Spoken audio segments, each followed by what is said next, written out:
Hello, ladies and gentlemen. I am O'Brien McMahon, and this is People Business.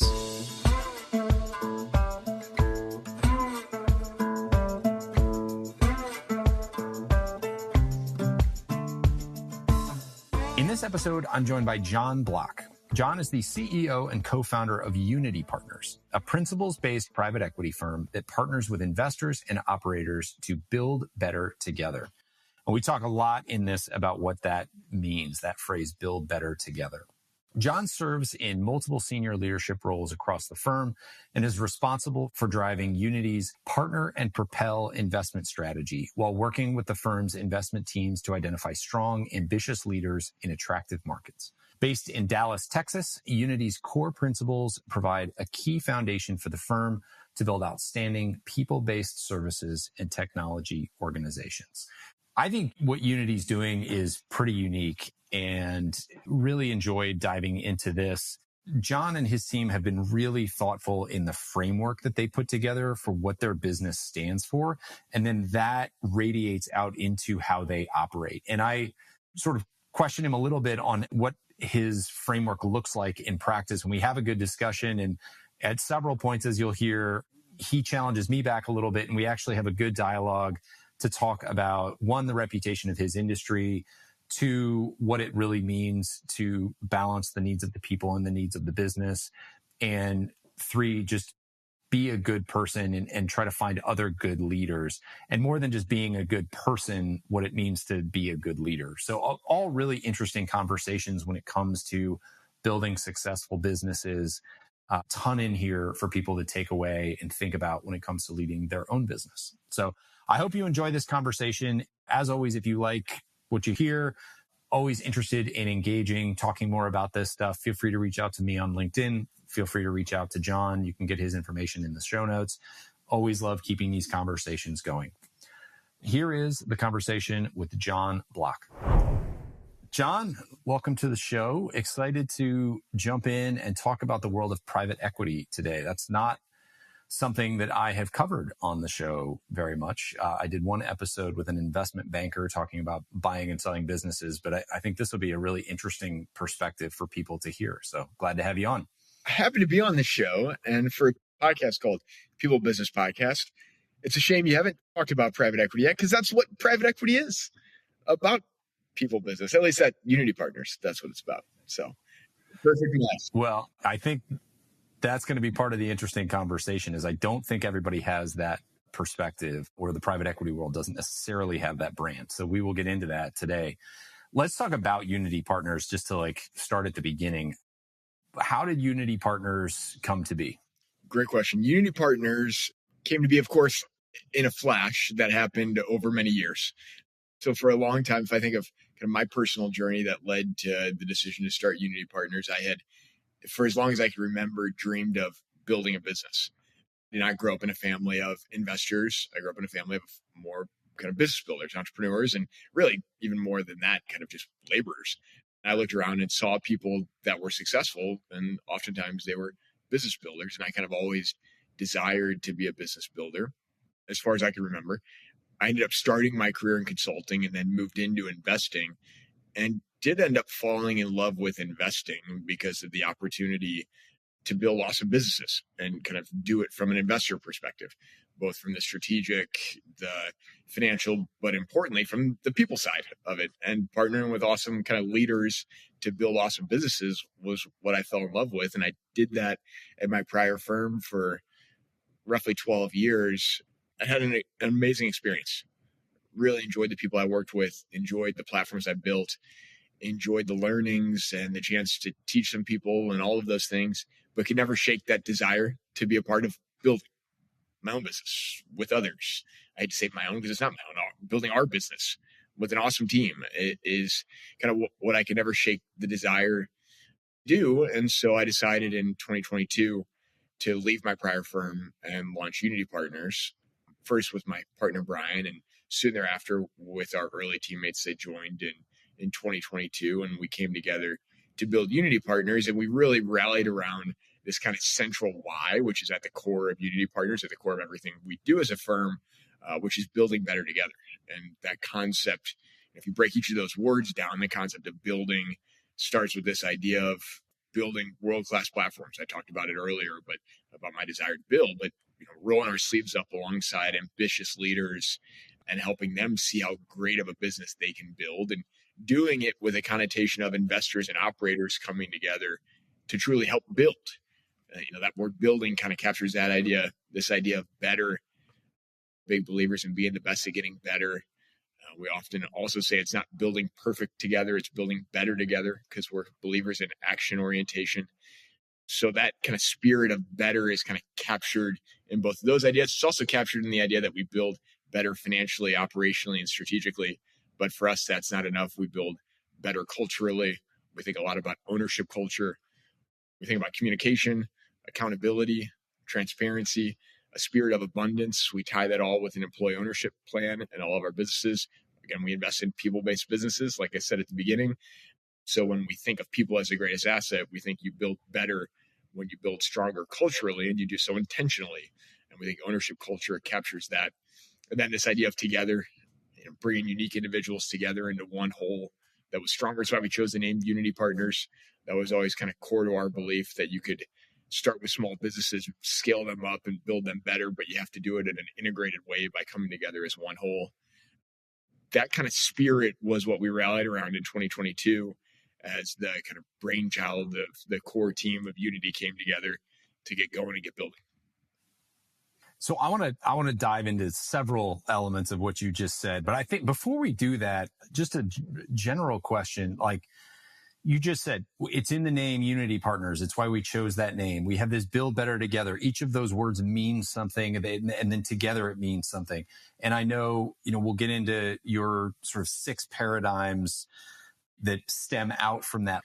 This whole thing is a very purposeful framework that you all seem to have set up right from the beginning. Where did that framework come from? Was it just you, like, on the back of a napkin being like, how should we build this new private equity firm? Or I'm just curious on the origins of that framework, because the framework seems to be so tight. Mm-hmm. Yes. So it started with the importance of the framework. It started with the importance of having a cohesive way to articulate our reason for existence, our purpose, because everything then can emanate from that. So it started with a belief that matters, which is different than how some people start businesses. So I say that because that emanates from myself and my co-founder, Brian. We had that experience helping him build his business, and we kind of saw the power of that. And when we started Unity, he and I beat each other up on this idea of like just constantly getting tighter and getting better on the messaging. Because if you start there and get that right, when you're recruiting new people to join, when you're talking to executives that you want to partner with and build businesses with, when you're talking to limited partners, no matter what, you're saying the same thing. Because it's just true. It's your core. It's your origins. Like, get it right. And you can wash, rinse, repeat it and say it in a boringly consistent way, which is something we often say. Like, we say it so many times, and fortunately we love it. So it's easy to say so many times. So that's the first thing I say. You have to believe that. Then it was about fitting it into a framework that works. One of my favorite books, Start With Why, Simon Sinek's book. That framework is the one I chose because it's a framework that resonates with me. It kind of hits to the heart. The whole idea of it is like win the heart and then win the mind, but win the heart first. And so we use that kind of why, building better together, how, our 6 foundational principles that you talked about, what our partner and Propel strategy. We kind of use that framework and built out from there, each of them. And there's a bit of revisionist history. We kind of started with the framework and it kind of pieced itself together over the first 6 months or a year to get tighter. And part of that was bringing in new teammates that challenged it and questioned it and built on it. And then we kind of got to a spot about a year in and said, this is great. Yeah. I'm glad you said that, because I think so many people can try to get things perfect right at the beginning and like, oh, it has to be perfect before we do anything. But what is it? Everybody has a plan until they get punched in the face. Mike Tyson's quote. You got to step into the fray a little bit and pressure test whatever it is that you're working on. Like, first drafts are never the draft that make final production. So even if you have a good general sense of what you're doing, you have to test it against the world and iterate on it a little bit. So I'm glad. I was like, man, are you just some freak who got this right, like on the back of the napkin, or did it take time? So it sounds like you're a little bit human there, that it did take some time. It was a year of wandering through the woods, and our nod to that, I teased it earlier, I'll repeat it because you have to say things multiple times. Our nod to it was building better together, not building perfect together. If we were trying to build perfect together, we wouldn't have launched. It's too hard. Yeah. If we're building better together, you get started and you get going and you're constantly looking to improve, but you take action. Yeah.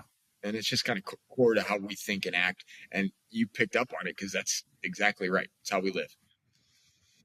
So is that type of framework setting common for a private equity firm? Great question. I am not 100% sure. I think we get complimented often on the fact that we are far advanced than many that constituents that we meet, whether it's potential teammates, whether it's executive teams, whether it's limited partners. I will say we often get complimented that it's differentiated. So I don't think what we've done is what everyone does. I can definitively say that. That's what it seems from the outside. Because my experience with private equity is, they all have, every firm has their investment strategy, but it seems to start more with a unique investment strategy. And then let's go flesh that investment strategy out, not let's develop a philosophy around the world and business and how this works. And then we'll go build our investment strategy after that. Start with why. People start with what? Yeah. People start with what? Our partner in Propel strategy. I didn't start with that. I started with our why, building better together. You're exactly right. And if you read Simon Sinek's book, he would say that's how most businesses are, not private equity firms specifically. Most businesses start with what they do. Private equity firms included. Fair. Yeah. No, that's a fair distinction. Let's talk about some of you've teased so many things. So let's dive into them. You've said it a few times, being the best at getting better. What does it mean to be the best at getting better? It means every day you're waking up trying to get better. Most people don't take that approach, don't take that kind of constant improvement mindset. And so I think if you're the best at it, it just means that you do it every day. Because I think that kind of puts you in the top 1% of people doing it. And I'd call that the best. At worst case, it puts you in the top decile. But most people are complacent. Most people wake up fine doing today what they did yesterday. And that can be okay for a lot of people. But we're trying to build a kind of performance mindset, a constant improvement mindset. And so we say that all the time. It also, again, reinforces the spirit of kind of driving action and driving progress. And kind of those things are core to what we do. I mean, a lot of our approach requires hard work. And that's okay because we have a team and as a group, we like to wake up and push and get better. And so that's kind of really what we mean. Is that formalized at all in the business? Or I guess even informally, like, are there any practices that you could highlight, things you do in meetings, conversations you have? How does that show up in practice? Mm-hmm. I think a good expression of that, you talked about we call them our 6 principles, 6 foundational principles. One of them is passion. We believe that a passion for excellence coupled with a passion for action drives results. A passion for excellence is our 5-year goals that we lock arms with management teams. We do it internally as well. It's just setting kind of clear, objective 5-year goals that you want to achieve. Our passion for action is 1-year goals. So what do you want to do in 1 year to ensure you're on the path to the 5-year goals? That then flows into a 100-day plan, which again is what you want to accomplish in the near term. And you should wake up every day working towards your 100-day plan and getting better. And your 1-year plan inevitably is a plan that drives improvement. And if you have that spirit, your 5-year plan drives transformational improvement, your 1-year plan drives you towards that. And so your 100-day plan gets you oriented every day to make progress. Yeah. What about for yourself? Like, how do you push yourself to be better every day? What are the types of things that you're doing to expand your knowledge or level up? What does that look like for you? Mm-hmm. I'll start with the easy things, which is try to do a lot of listening, reading, learning, whether it's reading books, listening to, other great thinkers, speakers, things like that, listening to peers, listening to friends in the industry, listening to executives I work with that are awesome leaders, and learning. It also, for me personally, includes 30-minute run in the morning where I can process. I need time to digest, think, drives into work. I feel bad for my colleagues because that's where a lot of my probably great thought exercises come in, is my runs and my drives, where I have time to kind of digest some of these thoughts and come up with the next improvement initiatives that I want to think about.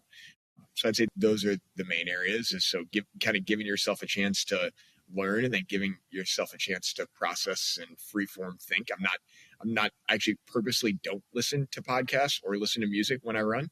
I listen to my thoughts. I'm kind of one of those types of runners or workout people where that's when I lose myself in thought. And to me, that's super valuable. Yeah. Yeah. I love that. For me, it's plane rides. Mm-hmm. My poor father, who usually picks me up when I fly back east, for years, I would get on a plane and I would purposely not get on the Wi-Fi, and I would read or write or something on the plane, and I would get off just like loaded with ideas, and he had to listen to them all the way back to his house. So he was kind enough to humor me then, but I find just stuff like that free thinking, that free time on the plane is where stuff comes to me. Yep, I love it. And it's probably both the plane, but also because being on the plane forces you to slow down. It forces you to do the things, because you talked about writing or things like that. It forces you to do those things, which allow the free flow of thought. Someone said it's when I slow down and paint. The value of slowing down and doing something gives the thought exercise, I believe. Yeah, I love that. I want to go in a couple different directions here, but you had mentioned abundance before. We have a spirit of abundance. What does abundance look like in a private equity firm? Because, we all want to be abundant, but there is a reputation of, we want to come in, we want to cut costs, optimize, have our exit, and move on. I'm just curious what abundance looks like and feels like, and how that manifests at Unity. We tie that back to our purpose plans. Another one of our 6 foundational principles is purpose. We believe that there's power in sharing our success broadly with all stakeholders, including the employees of the businesses that we build, the platforms that we build. And one of the things that we do is carve out part of the value we create, the economic gains that we create, and share that with all of the employees of the companies within the platforms we build. And so for us, that kind of captures that spirit of abundance through our purpose plans, which intentionally set forth part of the upside that we share with all the employees that are, of course, hugely important in creating and driving that. Is that in the form of an ESOP, or how does that work? Yeah, it's not in the form of an ESOP. It's in the form of kind of part of the profits interests in the business that we carve out and share with all the employees. Interesting. Does that include employees who come on after you've purchased the company? Or is it mainly kind of the people who are there when you start? It includes those that come on after we purchase. If you think of the intention of Unity, it's oftentimes to drive pretty meaningful growth, kind of 5 to 10x times growth in businesses. And those employees that join in year 1 and year 2 and year 3, of course, are extremely valuable to what we're building. So it does reward all. It does create some leveling differences where someone that joined or was there from day one might receive a bigger allocation than someone that joined, a year before we had a realization event. But everyone gets to participate in the realization. Interesting. Have you seen a material change in motivation and performance? How's that communicated? Is that worked into the culture and the speak at these platforms? Just curious how that's handled and what result you see from taking that approach. So the spirit of abundance that I mentioned earlier is part of a broader theory and thesis and goal we have in creating ownership culture because I think that's really what you need for it to have an impact. It's one leg of that stool. You said communication. Communication is another leg. You need high degrees of communication for this part to have value. For the you need high degrees of communication for the spirit of abundance part to have value. The other parts are accountability and transparency. You need openness of information, and you need people that hold themselves and each other accountable to achieving results. If you have all four of those, accountability, transparency, high degrees of communication, a spirit of abundance, and you have a team, again, talking about communication, that's talking about the goals openly and honestly, transparently, holding each other accountable to achieving the goals, and communicating that when we achieve these goals, the results will be great and we'll share in them collectively. I think that's how you can tie it all together. If all you did was say, we have an employee ownership plan, and you talked about it the day we made the investment and never talked about it again, you would not get a lot out of it. I firmly believe that. It's not enough. You have to talk about it often, but talk about it in the context of what your goals are and how we're going to hold each other accountable to them. And so it has to be part of a kind of holistic cultural transformation of ownership culture. And so we spend a lot of time driving and talking about ownership culture more than just employee ownership for that reason, because it is much broader. You can't just put in place an employee ownership plan and expect to get results. Yeah, no, that's a good point. Accountability is another interesting topic. You know, you think, oh, we have the spirit of abundance and we have a culture of accountability. It can seem like those two things might be in competition, or there might be some tension between the two. We want to take care of our people. We believe there's an opportunity and we can be better, but like, we need results now. You need to be accountable to what you're doing and how you're performing. So what do the conversations look like navigating any potential tension between those two? It's funny. I was actually thinking you were going to talk about tension between accountability and ambitious goals. I'm not sure of the tension between accountability and a spirit of abundance. I mean, I generally think that maybe it's because I have a view that those that deserve to be awarded should be awarded, and that's part of the spirit of abundance. It's not necessarily a spirit of rewarding people that aren't doing things. Like that's, I guess, a different idea than a spirit of abundance. We kind of think of the spirit of abundance of awarding those that are driving value with the value that they're helping create. And so I think the tension would come if you had someone that was not performing, that wasn't accountable, that was expecting to receive something. That's where I say, well, if there's tension there, I understand that tension. And the way that tension removes itself is through performance reviews with that individual. We want to drive performance cultures within our businesses. And so it's highest performing people, the highest performing employees have the greatest joy, and they receive the greatest joy because they're working with other high performers. It's been kind of my experience. And so that's, I guess, why I don't see the tension between the two. Okay. I appreciate that. How do you set a culture of accountability? You set clear, transparent goals that are measurable, and you cascade them down throughout an organization in clear ways. And then when you set goals, you measure against them, and that allows you to create a culture of accountability. It is kind of that simple. It's simple, not easy. You have to execute against it. You have to have a team that's committed to executing against it, but it's a simple concept, which is what I love. I mentioned earlier, I thought you were going to ask about the conflict between accountability and ambition.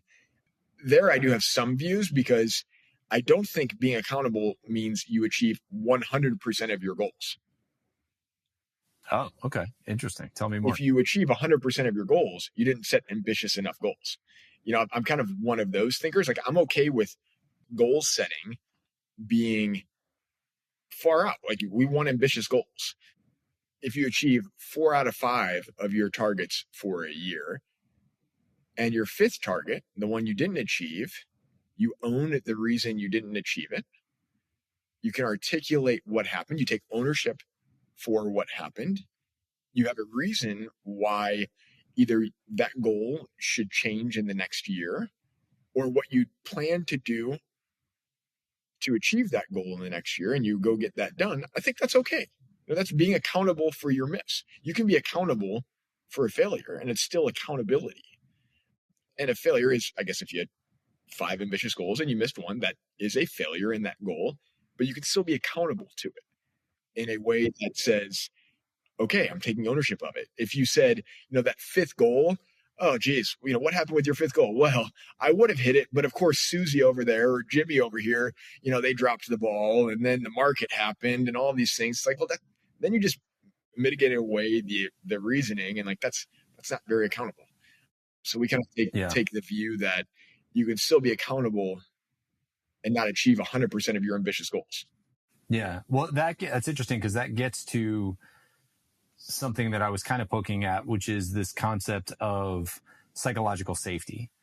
And employees need to feel like it's okay to try and fail in order for them to really embrace what you're talking about. Because for them to really think like an owner and take ownership and accountability and sit there and say, here's what I did, here's what I didn't do, here's why, they have to feel safe to do that. How do you create that environment within Unity and within the companies that you invest in? Mm-hmm. I think it's a little bit of you have to care personally. You have to have people that care personally. You have to treat people fairly. You have to be transparent with feedback. You have to give feedback. You have to talk openly, communicate often about what's going on if a goal is missed, and if all sides are accountable to it and understanding of it, you move on to the next set of objectives and goals with learnings and understanding and an improvement mindset, be the best at getting better mindset. It kind of all ties and builds on itself.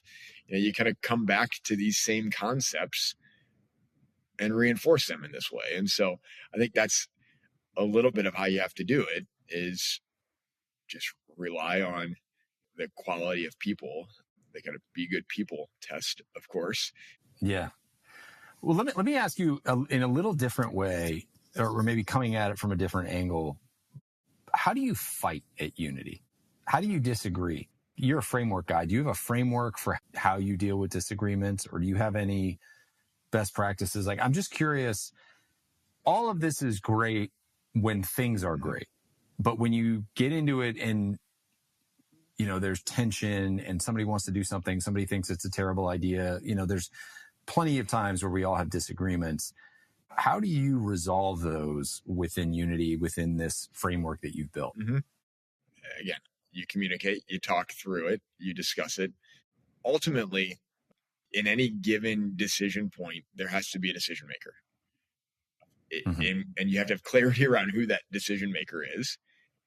And you can't have situations where there's no decision process. On our investment process, we have an investment committee that makes decisions. So if we had a conflict in the investment process, we'll use that as a good example. That's probably where the most kind of conflict risk would come up at Unity. We have a clearly defined process where there's stage gates where we talk about investment decisions, talk transparently, communicate often, those types of things. So at each phase of a process, we're having those discussions. We then do a vote at the end, and there's 4 votes. 3 out of 4 have to vote affirmatively for an investment. That gives one person the chance, at least one person, of course, the chance to have a dissenting vote and us still to make an investment. If 2 people have a dissenting vote, we won't make that investment. What I like about that idea of not needing 100% is it allows someone, and it allows anyone to feel like they can dissent. Like you don't need all of us to make a decision, which I think is also fair in decision making. I think if you have a consensus-based process, that leads to groupthink often. But if you allow dissenting voters, I actually think that allows you to still make decisions if it kind of has a tipping point, but it allows people to express a dissenting view. Yeah. That's valuable. But we still have a process that allows us to then make decisions and move forward, acknowledging, noting, recognizing dissenting views, and keeping track of them, of course, and like understanding, were they right? Were they wrong? Why were they right? Why were they wrong? Were the confirming voters right or wrong? Why? Why not? And so I think that's how we handle it. Ultimately, that's... Do you track that specifically? Absolutely. Yeah. Yeah.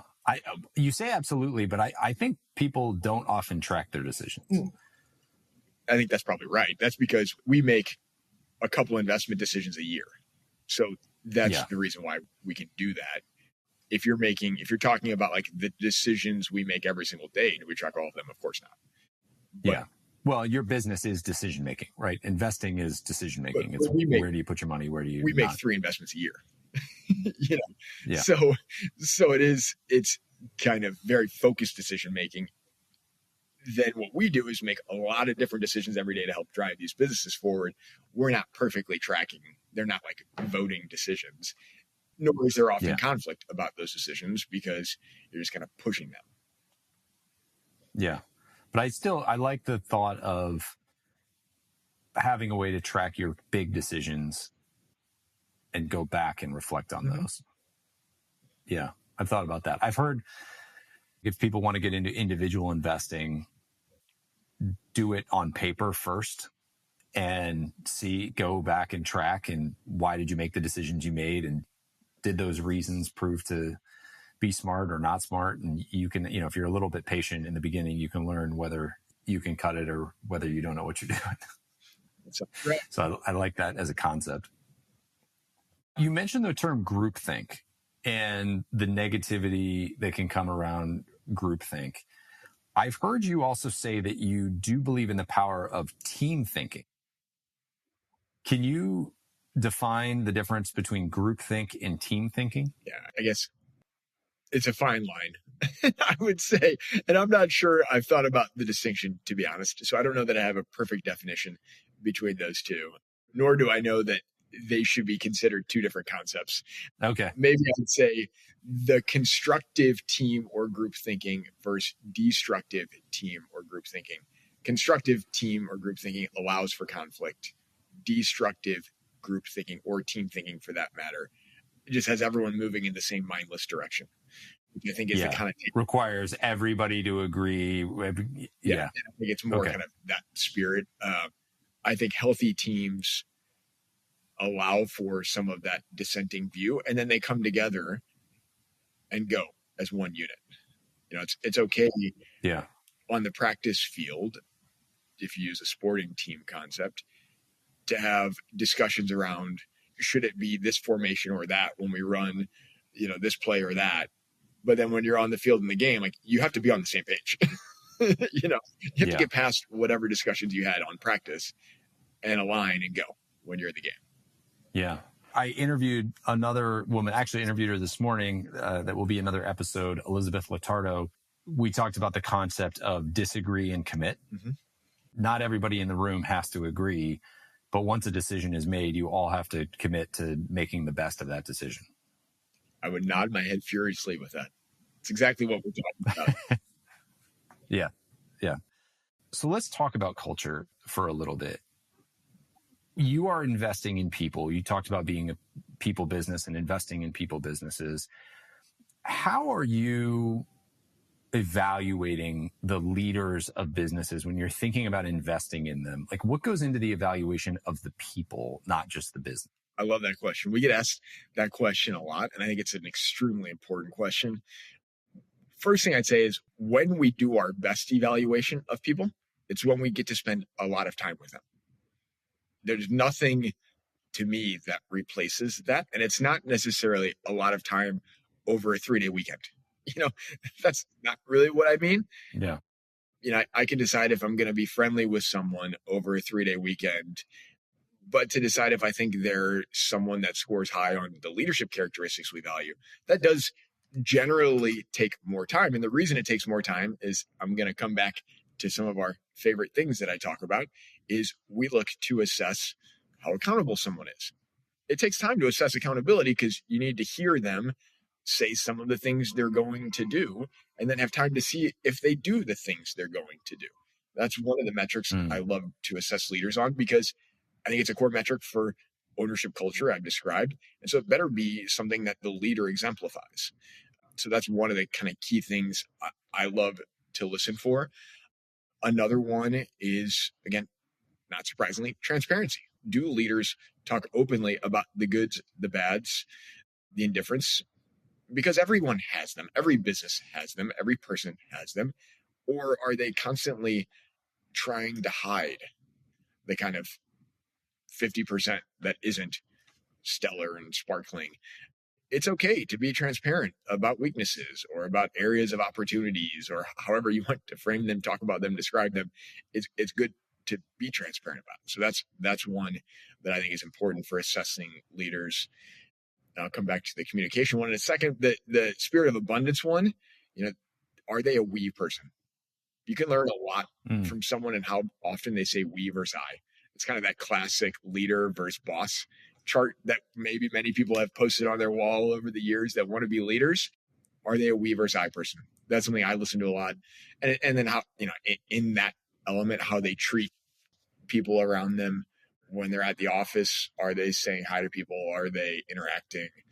Or are they quickly trying to bring you into their office and tell you how great they are and how cool it is to be the chief over this fiefdom of people? It's like those kind of characteristics are things you pick up on when you spend time with people. And when you spend time with people in different settings over periods of time, that's important. The last thing I say is communication. Like that is something we value highly at Unity. Are they good communicators with us? And are they responsive? Are they clear?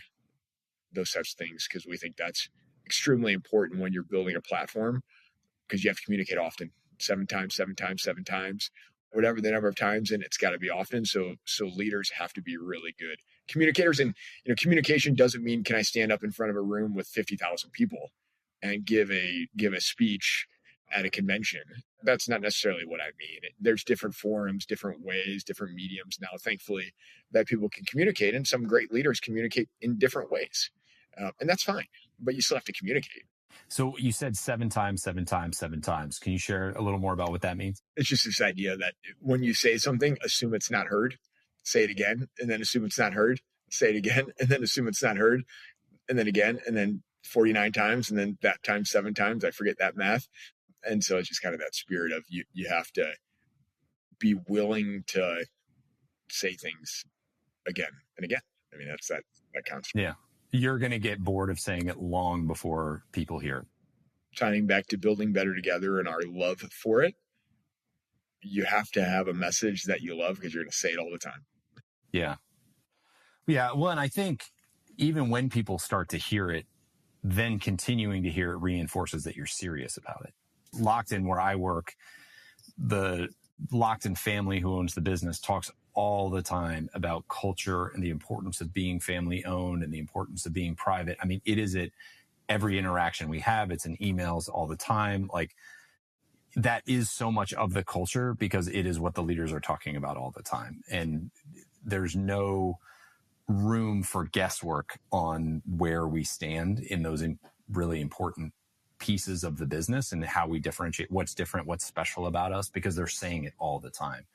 When you don't say it all the time, people are going to make up their own story. There will be a story. Either they're going to make it up on their own, or you're going to be able to help shape and dictate what it is. Absolutely. Couldn't agree more. Yeah. And I like your comment around needing more than a 3-day weekend. I don't know where I heard that. I should go back and look this up, because I quote it all the time. But the concept that we form stronger opinions of people based on frequency, not severity. So we could spend a 3-day weekend with somebody and you'll have a strong opinion of who they are, but you'll have a much stronger opinion if you meet them for 30 minutes every week over 6 months. Because you get to see consistency, accountability, communication styles, like fluctuations. You get to see more context, or like more variation or more consistency. And you're like, oh, okay, now I get a sense for who this person is based on how they show up over time. 100% agree. Yeah, I think that's extremely important. And another thing that I think kind of related to that is talking to people about their histories, going back to you start talking to someone about their childhood or their high school or college years. And sometimes you think you're just like sharing stories, but other times I'm listening for consistent patterns in people's lives over longer periods than 6 months. Oh, interesting. And some of these interviewing training and interviewing professionals that do different assessments, that's one of the things I learned from using a few of them, is there's a lot of value in understanding people's history and spending time. That they'll do executive interviewing and they'll spend 4 hours, 6 hours, 8 hours going all the way back to tell me about your childhood, tell me about grade school, tell me about high school. And part of what they're looking for is consistency of behavior and consistency of different kind of personality and leadership attributes. And so I learned from them a lot of these things, that like the longitudinal stuff, even if you can go much longer and listen for much longer, of course it's more valuable.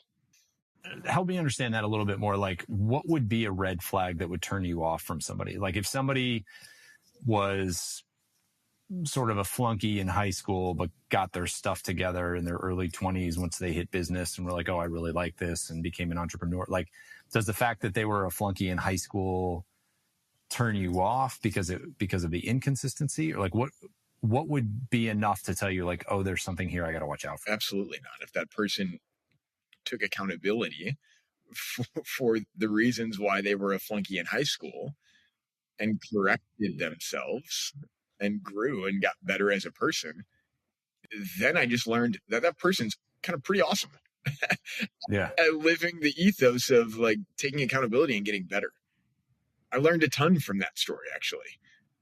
And in some ways, I think that's awesome, because they did some of the things that we absolutely love and cherish and adore and value and talk about all the time. And so, you just have to listen and kind of decide based on the fact patterns.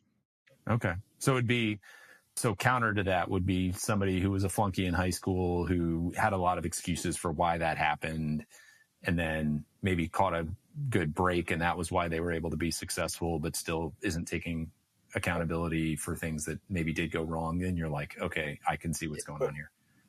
Or caught a good break. I mean, it's like all the devil's always in the details. If they caught a good break and talked a lot about how it was such a team effort to drive the progress, and we did this together, and we set these clear goals, and we achieved them, and we were talking about it all the time, and you like listened to that journey and said, just because they didn't take accountability for a couple of the things that happened 30 years ago, maybe they just honestly just weren't thinking about that metric. And I kind of give them a pass for it. It's like all things, you play within a framework, and it doesn't mean that you strike someone out entirely because they didn't take accountability for their high school experience in a kind of clear way.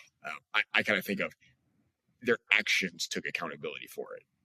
Like they changed their course somehow that drove that outcome. They might not even really get into, in my example, they might not have really taken accountability for it. Their actions took accountability for it, is what I meant. Got it. Okay. This is why I like getting into the weeds on some of this stuff, because you can say it, somebody can hear it and think like, oh, well, that means I got to disqualify people for X, Y, Z. So I like the explanation. Just a couple more questions. I know we're getting close to time. You mentioned earlier being boringly consistent doesn't mean you are boring. Can you share a little bit more about what that means to you? Yeah, it kind of comes back to the discussion we were having about accountability versus ambition. Being boringly consistent doesn't mean that you are boring, in that you can set very ambitious goals, but be boringly consistent about how you achieve them. And ambitious goals are not boring. Yeah. They're quite exciting. They're quite interesting. Some might say they're sexy, but you know what? You can be boringly consistent with how you get there. And so that's when we say that, that's what we mean. Is it doesn't mean, another way to say it from our investing style is, we might decide to grow from 10 to 100. It doesn't mean we need to burn $10 million in year one to do it. We might say there's a way to do it profitably. Yeah. Using a combination of organic and inorganic growth, and executing with an approach that involves a bunch of operational metrics to build an integrated business along the way. That's kind of boring to talk about, much more boring than maybe a venture type approach of, let's go build an amazing thing and grow enormously, and we're going to be the next big fancy unicorn investment. That sounds like a lot of sizzle, and it's really exciting, I'm sure. Our kind of growth story is probably more boringly consistent, in our investing approach and our kind of mindset. Well, and so much big, sexy success comes from boring consistency, I think. The overnight success story, 20 years in the making idea. Yes, exactly. Exactly. Are you familiar with Stephen Pressfield? Definitely familiar with the name. Okay. So he wrote The War of Art. You familiar with that book? Yes. And he wrote another book called Turning Pro. It was this kind of follow on to that book. And so much of both of those books are exactly what you're talking about. He writes incredible stories. He wrote The Legend of Bagger Vance. He wrote Gates of Fire. Like, I remember reading Gates of Fire on a vacation and I was like sweating sitting in the chair. It was just like so captivating and exciting. But his whole thing is you just got to show up every day and do the work. You got to just be boringly consistent. And then at the end of being boringly consistent, you have an amazing novel or you have an amazing business or you have something big. Tom Brady's daily routine and diet was pretty boring, but he had a pretty exciting career path, like that kind of a thing. Amen. Those things all absolutely resonate. By the way, as a writer, I can imagine that'd be the most extreme version of that. I get writer's block staring at a PowerPoint slide occasionally. It's like, you just have to keep sitting there. Just do it. Yeah. You got to just show up every day. Yep. I've got one final question for you about private equity in general, which is I'd just be curious on your perspective. Private equity is getting into so many industries now. You hear about it all the time. Where do you see private equity going as an industry? Like, what types of things should people be paying attention to when it comes to private equity? What should we expect from the private equity industry over the next couple of years?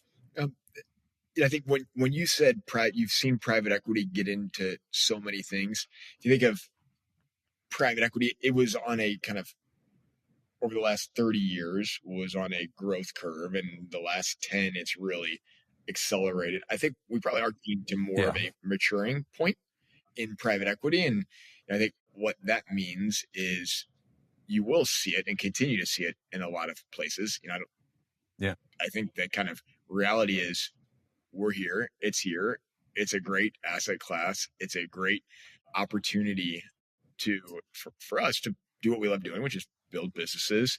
And so my kind of view of it is we're probably more in that kind of steady state, mature state of the industry for private equity specifically, where you'll continue to see, there's a lot of private equity firms out in the world right now. Yep. It's a mature, kind of saturated industry. And so I think what you'll see is kind of continued competition for investment opportunities, continued competition for people, and you'll continue to see like the kind of distinguished firms rise up and win more market share and win more opportunities. And I think that's what you see in a lot of competitive industries. Is it is competitive. You have to work hard. In our case, we spend a lot of time talking about how we don't just do financial engineering. I think that was kind of a private equity thought. You could think of private equity as an industry that comes in and cuts costs and fires people and levers businesses up and does a bunch of financial engineering and makes a return and does nothing other than bad things. That was kind of a brush painted in barbarians back in the 80s and 90s. And like that, I think the industry has done a lot over the last 10 years to try to paint back that brush. I think it's true, by the way. Like those days of that's all you could do to make money, that's far behind private equity, in my opinion. If you look at the investments we make, I said it earlier, we try to grow businesses 10x in size. Like our underwrites aren't, can we come in and just take costs out and make money? That's not how we think. And I think the kind of the perception of private equity probably needs to catch up to the reality, I guess, is maybe a good way I'd summarize how I'm thinking. Is I think the reality of private equity is probably much more wanting to partner with business owners and business leaders and kind of help drive the generation of people that want to sell businesses, help drive homes for that, and do it in a positive, constructive way. I think it's just the reality of private equity. But people still have the connotation of it as being probably what it was 10 and 15 years ago. By the way, I think that's how reputations generally work. Is you have to be what you are for a long time for the reputation of what you are to catch up. And so I think private equity is probably at that phase. And frankly, it's probably a good way to characterize feel about private equity.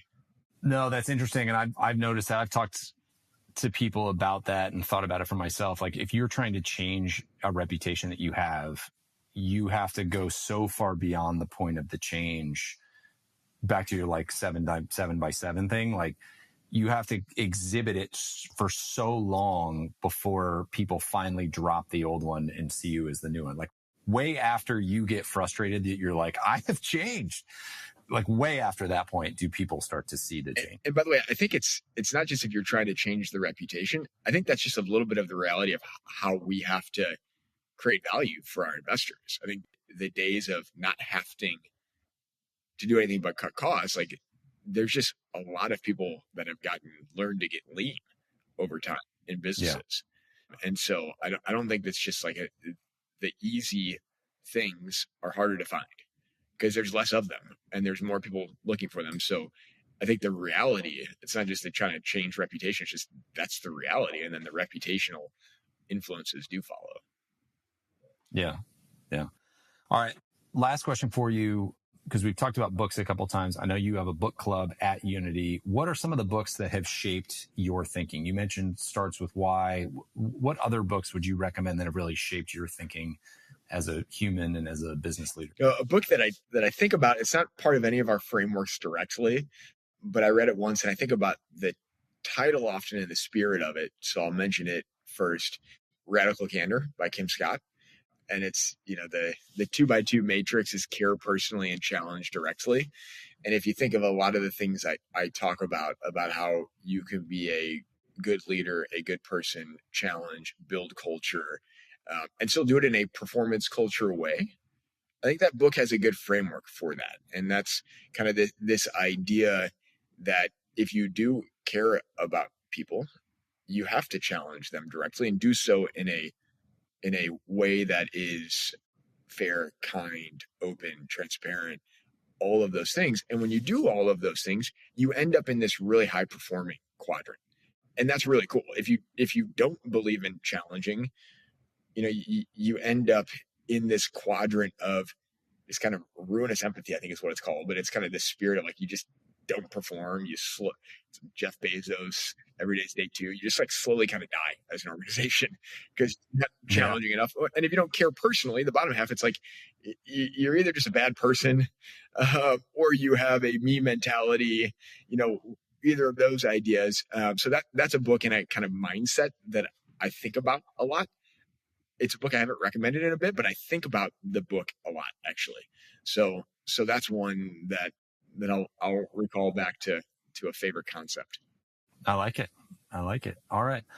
Actually, I'll throw one more question out at you, which is one I used to ask this of every guest, but I haven't asked it in a while. But seeing as you're a Starts With Why guy, what is the purpose of business? Awesome question. I'm going to just use ours because it's the purpose of our business, and I think it works pretty well. To create and share surplus with all stakeholders. Oh, that's simple. Yeah. And stakeholders. Simple, not easy, right? That's kind of it. Beyond that, I'm not sure what the purpose would be.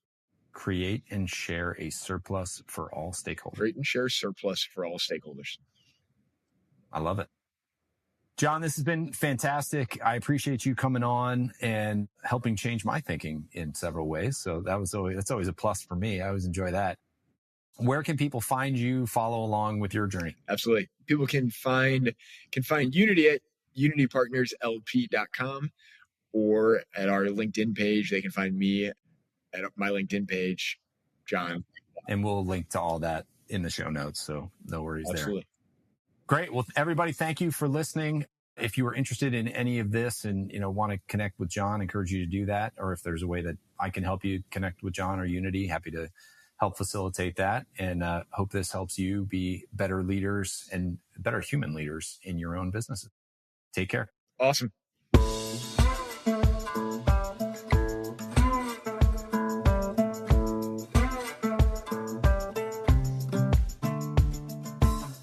Hey folks, one last thing before you go. If you enjoyed the episode, make sure to hit subscribe so you can stay up to date with future guests. That's it. Thanks for coming. Go make the most of your business and the people in it.